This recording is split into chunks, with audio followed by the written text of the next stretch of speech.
Book of Heaven, Volume 19, Part 18. August 29th, 1926. Only the Supreme Will possesses the nature of true good. Blessing of Jesus of the title to be given to the writings about His most holy will. My poor mind is always returning to the supreme center of the eternal will, and if sometimes I think about something else, Jesus himself, with a speaking of his, calls my attention to crossing the unending sea of his most holy will. So since I was thinking about something else, my sweet Jesus, jealous, clasped me to himself and told me, "My daughter, always in my will do I want you, because in it is the nature of good. Only when a good never ends, and has no beginning and no end, then can it be called true good. When it has its beginning and its end, a good is full of bitternesses, of fear, of anxiety, and also of disillusion. All this renders good itself unhappy, and many times one passes easily from the good of riches to miseries, from fortune to misfortune, from health to sickness, because all the goods that have a beginning are unstable, fleeting, short-lived, and end up in nothing. It is my supreme will that possesses the nature of true good, because it has no beginning and no end, and therefore its good is always the same, always full, always stable, not subject to any change. This is why all that the soul makes enter into the supreme will, all of her acts formed in it, acquire the nature of true good, because they are done in a stable, immovable will that contains eternal and immeasurable goods. So your love, your prayer, your thanksgivings, and everything you can do, take their place in an eternal beginning that never ends, and therefore acquire the fullness of the nature of good. So your prayer acquires full value and complete fruit, in such a way that you yourself shall not be able to comprehend where the fruits and the goods of your prayer shall extend. It shall make its round throughout eternity. It shall give itself to all, and at the same time it shall remain always full in its effects. Your love acquires the nature of true love, of that unshakable love that never fails, that never ends, that loves all, gives itself to all, and remains always with the fullness of good of the nature of true love, and so with all the rest. To everything that enters into my will, the creative strength of my will communicates its own nature and converts it into its own acts, because it does not tolerate having within itself acts dissimilar from its own. Therefore it can be said that the acts of the creature done in my will enter the inscrutable ways of God, nor can anyone know all of their innumerable effects. That which has no beginning and no end renders itself incomprehensible to created minds that have a beginning, because since the power of an act that has no beginning is missing in them, all the divine things and everything that enters my will render themselves impenetrable and inscrutable. See then the great good of operating in my will, to what high place it raises the creature, how she is given back the nature of good, just as she was delivered from the womb of her Creator. On the other hand, anything that can be done outside of my will, be it even good, cannot be called true good. First of all, because the divine nourishment and its light are missing, and these acts are dissimilar from my acts, taking away from the soul the likeness of the divine image. In fact, it is my will alone that makes her grow in my likeness. Once my will is removed, the best is removed, the greatest value of the human works. Therefore, those are works emptied of substance, of life, and of value. They are like plants without fruit, food without substance, statues without life, works without retribution, that tire the limbs of the strongest. Oh, how great is the difference between operating in my will and operating without it! Therefore be attentive, and do not give me this sorrow of making me see even one act in you that does not give of my likeness. After this he disappeared, but he came back a little later, as though restless because of offenses received. Taking refuge in me, he wanted to take rest, and I said to him, "My love, I have many things to tell you, many things to establish between you and me. I must ask of you that your will be known, and that its kingdom have its full triumph. If you rest, I cannot tell you anything. I must be silent to let you rest." And Jesus, interrupting my speaking, with unspeakable tenderness, pressed me so very tightly to himself, and kissing me, told me, "My daughter, how beautiful on your lips is the prayer for the triumph of the kingdom of my supreme will. It is the echo of my own prayer, of my sighs, and of all my works. Now, I want to see what you wrote about the title to be given to the writings about my will." And as he was saying this, he took this book in his hands, and he seemed to be reading what is written on August 27th. As he was reading, he remained pensive, as though placing himself in profound contemplation, in such a way that I did not dare to tell him anything.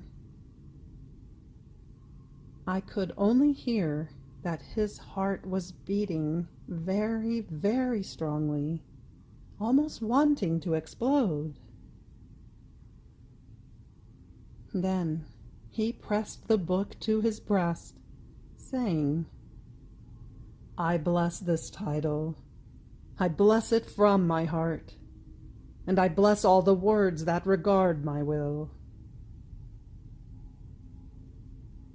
And raising his right hand, with enchanting majesty, he pronounced the words of the blessing. Having done this, he disappeared.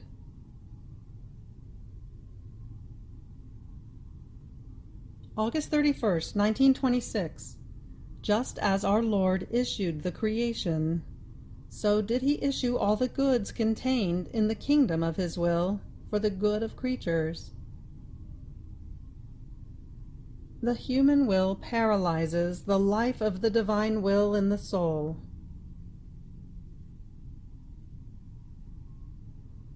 I was doing my acts, making my little rounds in the holy divine will, according to my usual way. I myself see how I can do nothing but make my round in it, in my dear inheritance given to me by my sweet Jesus, in which there is so much to do and to learn, that neither my short life in the exile nor the whole of eternity shall be enough for me to fulfill all my offices in this most extensive inheritance, whose boundaries cannot be seen, neither where it begins nor where it ends. And the more one makes his round in it, the more new things one learns. However many things can be seen, but cannot be comprehended, and one wants sweet Jesus, that he may give his explanations.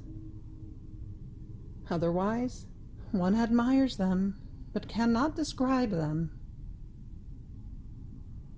So, surprising me while I was doing my acts in his adorable will, my always lovable Jesus told me, "My daughter, look at how many things we issued in creation with our fiat, for the good of man's nature. Everything that our will had established to issue, nothing was missing for its fulfillment. Now, just as everything that we were to release in creation was established, and nothing was absent from our roll call, so was everything that we were to issue for the good of souls also established. And in fact, we did issue it, and it was so great as to surpass by thousands and thousands of times all the goods that can be seen in the creation. But both those which were to serve the good of man's nature and those which were to serve the good of his soul, everything remained deposited in our will, because we do not entrust our things to anyone, knowing that our will alone would preserve them for us, whole and beautiful, just as we delivered them from our divine womb. More so, since it alone has the preserving and multiplying power, that while it gives, loses nothing, and keeps all things in the place wanted by us. Now, how many things there are in my will that I must give to creatures, but they have to come into its kingdom in order to receive them. Just as the human nature could never partake in the goods of creation if it did not want to live under the heavens and have a place on earth, where the things created by me surround it like a crown, in the same way, if the soul does not come to live under the heaven of my will, in the midst of the goods that our paternal goodness issued in order to make her happy, to embellish her, to enrich her, she shall never be able to partake in these goods. They shall be as though foreign and unknown for her. More so, since each soul would be a distinct heaven, that our supreme will would delight in adorning with a sun more radiant, and with stars brighter than those that can be seen in creation, one more beautiful than the other. See the great difference. For the human nature, there is one sun for everyone, while for souls, there is a sun for each of them. There is an individual heaven. There is an ever-springing fount. There is a fire that is never extinguished. There is a divine air to be breathed. There is a celestial food that makes the soul grow in an admirable way in the likeness of He who created her. Oh, how many things my will keeps prepared and has established to give to the one who wants to live in its kingdom, under its liberal and sweet regime. It does not want to entrust its goods outside of its kingdom, because it knows that if they get out of its boundaries, they shall neither be appreciated nor understood.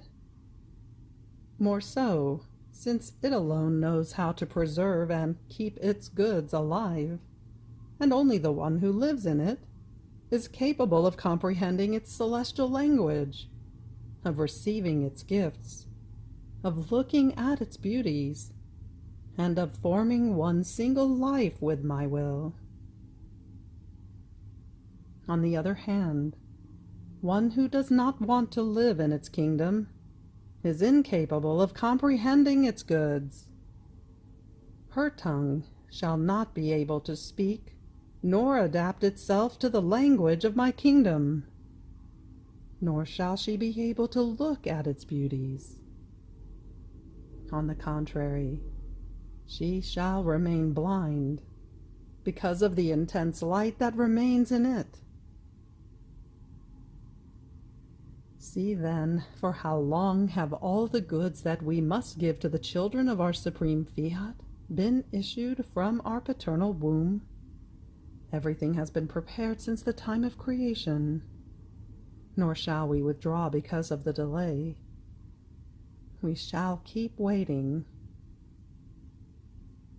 No sooner than the creature places her will as the footstool of ours, to let it dominate, shall we open the doors for her, to let her enter, because it was the human will that closed the doors to ours, and opened the doors to miseries, to weaknesses, to passions. It was not her memory or her intelligence that placed themselves against their Creator, even though they concurred, but it was the human will that had its first act and broke all the bonds, all the relations, with a will so holy. More so, since all good and all evil is enclosed in it. The regime, the dominion is its own. And so once the will has failed in good, everything fails, loses order, decays from its origin, becomes ugly. And since it was the human will that placed itself against mine, causing all goods to fail man, this is why I want his will, and in exchange I want to give him mine, to give back to him all the goods that had failed him. Therefore, my daughter, be attentive. Never give life to your will, if you want mine to reign in you. After this he kept silent, remaining all afflicted because of the great evil produced in creatures by the human will, to the point of disfiguring his beautiful image, infused in them in creating them. And sighing, he added, My daughter, the human will paralyzes the life of my will in the soul, because without my will, the divine life does not circulate in the soul, that more than pure blood preserves her motion, her vigor, the perfect use of all mental faculties, in such a way as to make her grow healthy and holy, so that we may recognize our likeness in her. How many souls paralyzed without my will! What a pitiful scene, to see the human generations almost all paralyzed in the soul, and therefore irrational, blind for seeing good, deaf for listening to the truth, mute for teaching it, inert for holy works, immobile in walking on the path of heaven, because the human will, preventing the circulation of my will, forms the general paralysis in the souls of creatures. It happens as to the body. The majority of illnesses, especially then those of paralysis, are caused by lack of blood circulation. If the blood circulates well, man is robust and strong. He feels no disquiet. But if some irregularity begins in the blood circulation, indispositions, weaknesses, and consumption begin. And if the circulation becomes quite irregular, he remains paralyzed, because that blood which does not circulate and does not flow rapidly in his veins forms the grave evils of the human nature. What would creatures not do if they knew that there is a remedy for the regularity of blood circulation? They would go who knows where to have it, so as to incur no malady. And yet, there is the great remedy of my will to avoid any evil of the soul, so as not to become paralyzed in good, but to grow strong and robust in sanctity. And who takes it? And still, it is a remedy given out for free. Nor do they have to wander round in order to get it. Rather, it is always ready to give itself and constitute itself as the regular life of the creature. What sorrow, my daughter! What sorrow! Having said this, he disappeared. September 3rd, 1926. The desire purges the soul and whets her appetite for the goods of Jesus. How the divine will is penetrating and converts its effects into one's nature. I was feeling all identified with my sweet Jesus, and I was praying him from the heart to watch over my poor soul, so that nothing might enter into me that was not his will. Now, while I was doing this, my dear good, my sweet life, moved in my interior and told me, "My daughter, the desire for a good, for knowing it, purges the soul, and disposes her intelligence to comprehend it, her memory to remember it. Her will feels its appetite for it, being wet, to make of it its food and life, and it moves God to give her that good, and to make it known. So the desire for a good, for knowing it, is like the appetite for food. When there is appetite, one feels the taste, eats with pleasure, remains satisfied and content with having taken that food, and is left with a desire to enjoy it again. On the other hand, if there is no appetite, that same food that is enjoyed so eagerly by someone causes nausea and disgust to someone else who has no appetite, and he may reach the point of suffering because of it. Such is the desire for the soul.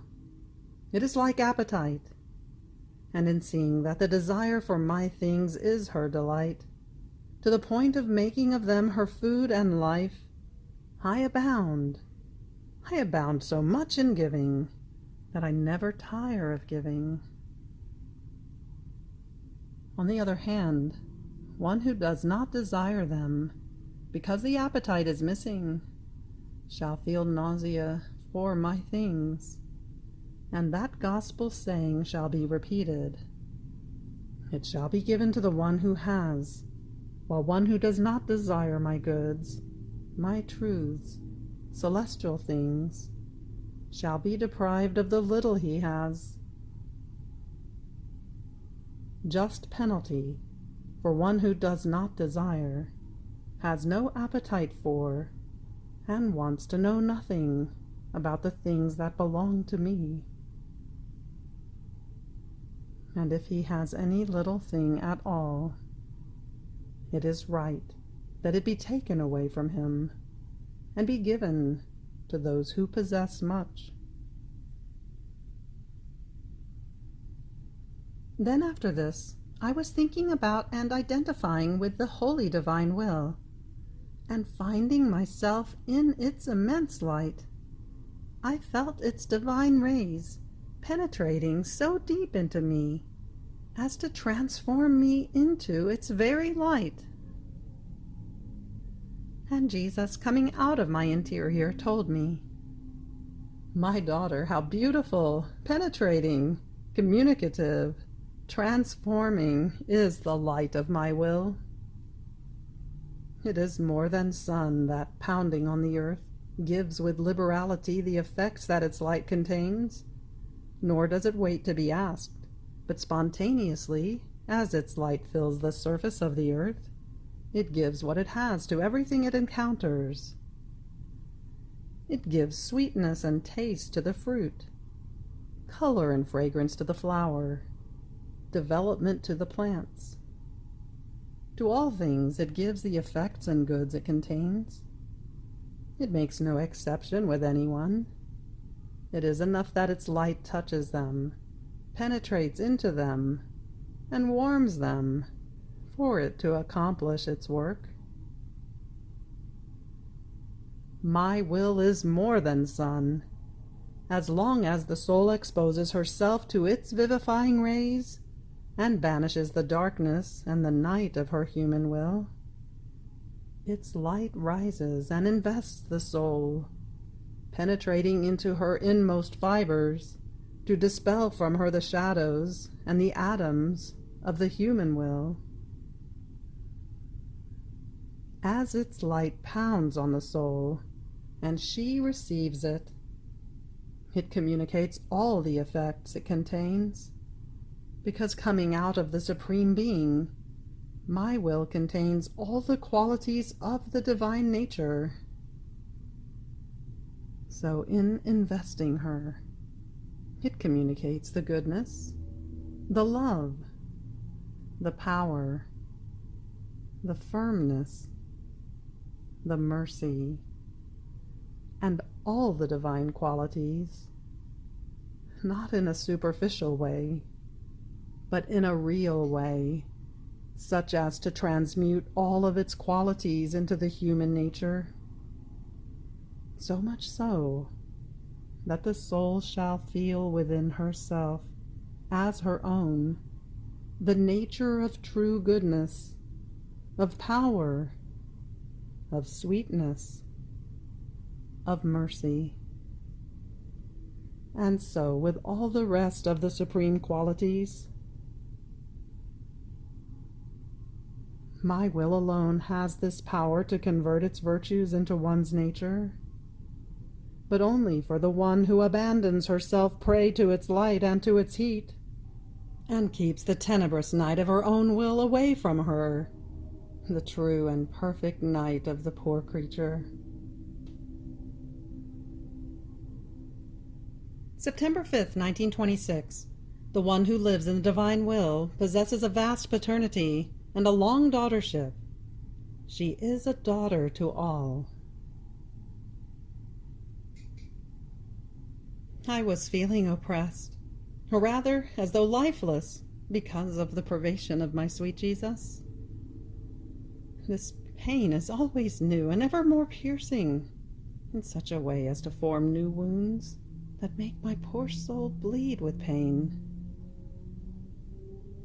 Now, while I was in the nightmare of the pain of his privation, my beloved Jesus moved in my interior, clasping me to his most holy heart, telling me, "My daughter, our daughter, the daughter of the celestial Mamma, the daughter of the angels and of the saints, the daughter of the heavens, the daughter of the sun, the daughter of the stars, the daughter of the sea.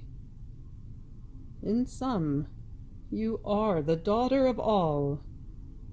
All are fathers to you, and you are a daughter to all. See how vast is the paternity, how long is your daughtership. Instead of oppressing yourself, you should delight, thinking that all are fathers to you, and you are a daughter to all. Only the one who lives in my will can have the right to such vast paternity, and to such a long daughtership, to be loved by all with paternal love, because all recognize in her their daughter. In fact, since created things are all invested with my will, wherever it reigns as triumphant and dominating, they see in you the same will that reigns in them. Therefore all hold you as the daughter of their wombs. There are so many bonds between you and them as to surpass in an infinite way the natural bonds that exist between father and son. Do you know who is not your father? Only those who do not let my will reign in them. These have no right over you, nor do you have any duty toward them. They are like something that does not belong to you. But do you know what it means to possess such a vast paternity and such a long daughtership? It means to be bound with bonds of justice to all the riches, the glory, the honor, the privileges that such vast paternity possesses. So as my daughter, your Jesus gives you all the goods of redemption as gifts. As our daughter, you are endowed with all the goods of the sacrosanct Trinity. As daughter of the sovereign Queen, she gives to you her sorrows, her works, her love, and all of her maternal merits as gifts. As daughter of the angels and of the saints, they compete among themselves to give you all of their goods. As daughter of the heavens, of the stars, of the sun, of the sea, and of all created things, they feel honored to finally have their daughter, to be able to give their inheritance. And my very will reigning in them, with its endless light, forms for you the deed of all creation, and all feel the happiness, the joy of being able to give their inheritance, because by being able to give, they no longer feel sterile, but fecund, and fecundity brings joy, company, harmony, glory, the repetition of one's very life. How many fathers and mothers are unhappy, even though they are rich, because they have no offspring. In fact, sterility in itself brings isolation, bitterness, lack of any support, and of happiness. And if it may appear that they enjoy, in their hearts they have the thorn of sterility that embitters all their enjoyments. So your vast paternity that you possess, and your long daughtership, is a cause of joy for all, and much more for my will, that by locating, reigns in you, and constitutes you the daughter of all the things created by it, in such a way that all feel your support, and the contentment of being able to give the goods they possess. Therefore, your oppression is not justified in the midst of so many goods, of so much happiness, and of so many who protect you, defend you, and love you as their true daughter. After this I abandoned myself in the arms of Jesus, and in the current of the divine will, to do my usual acts. And Jesus coming back told me, "My daughter, my will preserves the soul in her origin, and does not allow her to go out of her beginning, that is God. It maintains intact the divine image in the depth of her being, that is enclosed in her intellect, memory, and will. And as long as the soul lets my will reign in her, everything is linked. Everything is in relationship between creator and creature. Even more, she lives in the reflections of the Supreme Majesty, and our likeness in her grows continuously, and this makes her be distinguished as our daughter. On the other hand, the human will causes her to deny her origin. It makes her decay from her beginning. Her intellect, memory, and will remain without light, and the divine image remains deformed and unrecognizable.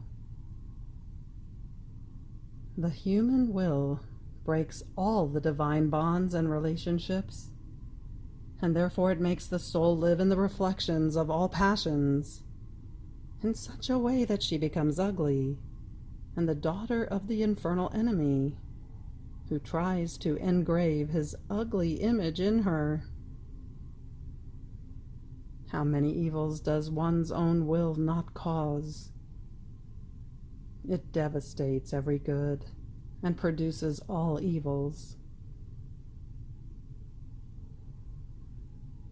After this, blessed Jesus brought me outside of myself and showed me how deformed his image had become in creatures. It was horrifying to see it so unrecognizable and ugly.